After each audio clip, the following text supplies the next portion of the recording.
20 जनवरी और 21 जनवरी का दिन तुला राशि के लोगों के लिए कैसा होने वाला है। जय माता दी दोस्तों। चलिए सबसे पहले इन 2 दिनों के तिथि, नक्षत्र और योग के बारे में बात कर लेते हैं। 20 जनवरी मंगलवार का दिन है। शुक्ल पक्ष चल रहा है और उसकी द्वितीया तिथि रहेगी। चंद्रमा मकर राशि में रहेंगे और इसी दिन चंद्रमा का गोचर कुंभ राशि में भी हो जाएगा, श्रवण नक्षत्र में, जहां सिद्धि नाम का योग बनेगा और द्विपुष्कर नाम का योग भी बनने वाला है। 21 जनवरी बुधवार का दिन है। शुक्ल पक्ष की तृतीया तिथि रहेगी। चंद्रमा कुंभ राशि में राहु के साथ युति करेंगे और व्यतिपात नाम का योग बनेगा, साथ में रवि नाम का योग भी बनेगा। तो ये हो गई इन 2 दिनों की ग्रहों की स्थिति और इन्हीं के आधार पर हम जानेंगे कि इन 2 दिनों में क्या कुछ आपके साथ होने वाला है, क्या चीज़ें आपके लिए अच्छी होंगी और किन चीज़ों से आपको सावधानी रखनी होगी। वीडियो के अंत में कुछ महत्वपूर्ण उपाय के बारे में भी हम बात करेंगे। तो देखिए, दोनों दिनों की एक साथ बात करते हैं, दोनों दिन आपके लिए कैसे होने वाले हैं। अब यहाँ चंद्रमा की स्थिति को अगर हम देखें तो मकर राशि में रहेंगे सुबह को, उसके बाद चंद्रमा राशि बदलकर कुंभ राशि में आ जाएंगे। अब कुंभ राशि यानी कि आपके लिए चंद्रमा आपके पंचम भाव में विराजमान है, राहु के साथ युति कर रहे हैं। राहु के साथ जब चंद्रमा होते हैं, चंद्रमा मन है और राहु विस्तार करने वाला है, तो जो आपकी सोच है उसका विस्तार होता है। अब सोच कैसी है वो डिपेंड करता है कि किन चीज़ों का आप विस्तार करने वाले हैं। अगर आप नेगेटिव सोचते हैं, मन में सारी जो थिंकिंग है वो नेगेटिव ही होती है, तो ये नेगेटिविटी को बढ़ा देगा। और अगर आप बहुत पॉजिटिव हैं तो यकीन मानिए कि आपके पॉजिटिव थॉट्स को बढ़ाने का काम करता है। नए आइडियाज़ आपके मन में, अच्छे आइडियाज़ आपके मन में लाने का काम करता है। पंचम भाव में चंद्रमा का गोचर, चौथे से पंचम में आएंगे, तो ये क्या करेगा, हेल्थ के मामले में थोड़ा सा आपको ध्यान रखने की आवश्यकता होगी। हेल्थ का थोड़ा ध्यान रखें, खासतौर से उनके लिए जो किसी तरह की एडिक्शन से जुड़े हुए हैं, उनके लिए थोड़ा सा ध्यान रखने की आवश्यकता है। मान लीजिए आप अल्कोहल लेते हैं, आप स्मोकिंग वगैरह करते हैं, तो आपको प्रॉब्लम हो सकती है, तो वहाँ ध्यान रखना है। अब इसके अलावा आप कोई भी कार्य जब आप कर रहे हैं, एक तो जल्दबाजी में नहीं करना, लेकिन जो भी आप काम कर रहे हैं सोच समझ कर आगे बढ़ें। कोई भी डिसीज़न ले रहे हैं, कोई आप बात बोलना चाहते हैं, कुछ लोगों के बीच में आप हैं, कुछ मीटिंग वगैरह में आप बैठे हैं, तो सोच समझकर तोल मोल कर शब्दों का प्रयोग करना आपके लिए ज़्यादा लाभदायक रहने वाला है। कई बार हम बहुत जल्दी किसी भी चीज़ पर प्रतिक्रिया दे देते हैं, तो प्रतिक्रिया पर बहुत जल्दबाजी नहीं करनी है कि आपको जल्दी में ही प्रतिक्रिया देनी है किसी बात के लिए। थोड़ा सोचेंगे, विचारेंगे, उसके बाद प्रतिक्रिया देनी है।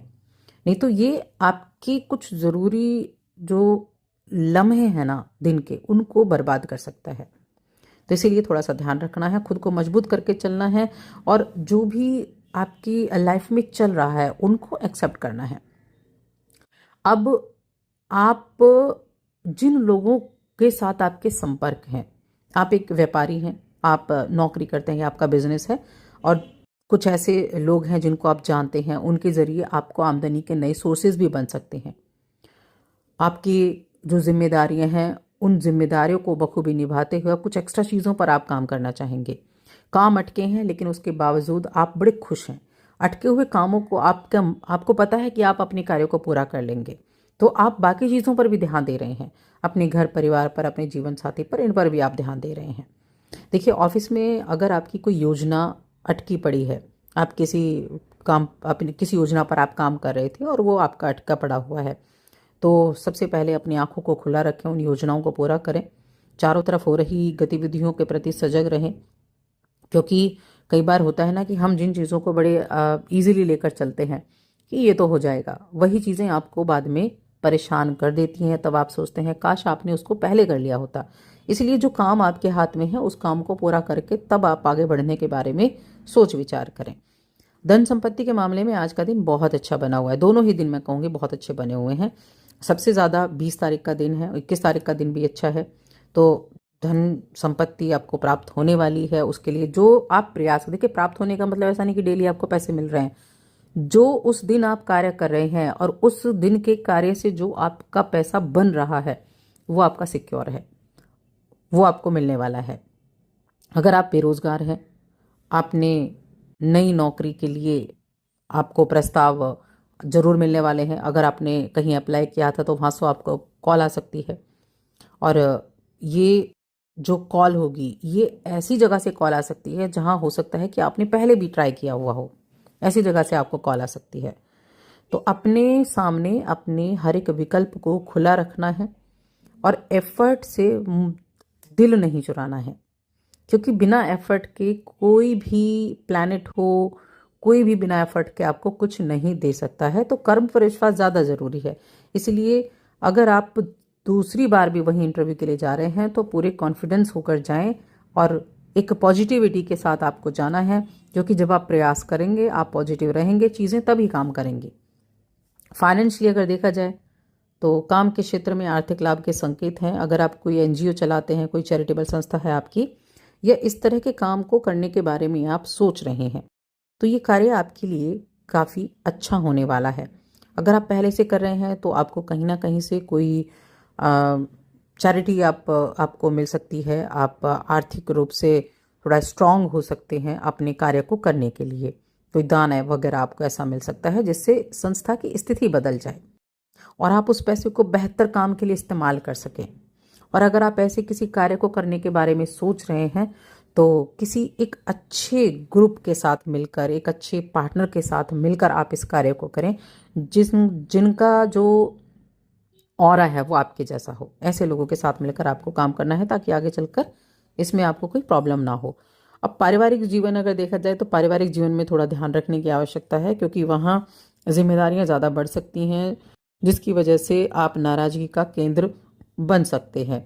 लेकिन जब हम प्रेम जीवन और वैवाहिक जीवन की बात करते हैं तो हो सकता है आज का दिन, यानी कि 20 तारीख का दिन और 21 तारीख का दिन, ये दोनों ही दिन आपके जीवन में खूबसूरत दिनों में से एक हों, आपके लिए बहुत कीमती हों। वहीं प्रेम जीवन के मामले में भी देखा जाए तो प्रेम जीवन के मामले में भी अच्छा है, रोमांच से भरपूर रहेंगे। आप अपने मनपसंद जगह पर घूमने जा सकते हैं, मनपसंद रेस्टोरेंट में जा सकते हैं, जो भावनाएं हैं उन भावनाओं को जाहिर कर सकते हैं। शाम को आप डिनर करने के लिए बाहर जा सकते हैं। तो प्रेम जीवन, वैवाहिक जीवन, दोनों ही मामलों में ये दोनों दिन बहुत बेहतरीन बने हुए हैं। अब हम शिक्षा की बात करेंगे तो देखिए, शिक्षा के मामले में देखें तो तुला राशि के जातकों के लिए पंचम भाव में चंद्रमा गए हैं, राहु के साथ युति कर रहे हैं। तो मन को जितना केंद्रित कर सकते हैं उतना करें, एकाग्रता भंग ना हो इसका ध्यान रखें। मन डाइवर्ट होगा, मन इतना डाइवर्ट होगा कि आप मन ना लगा सकें अपनी पढ़ाई में, तो इसलिए थोड़ा सा ध्यान देना है अपनी एजुकेशन के मामले में, ज़रूर ध्यान देना है। थोड़ा सा भी अगर आपने मेडिटेशन वगैरह कर लिया ना और फोकस कर लिया तो आप फिर उसमें ऐसे घुसेंगे कि उससे बाहर नहीं निकल पाएंगे, ऐसी स्थिति रहेगी। तो थोड़ा ध्यान रखें। संतान के मामले में ठीक ठाक है, मिले जुले प्रभाव देखने को मिलेंगे। अब उपाय की बात करते हैं, क्या उपाय आपको करना चाहिए।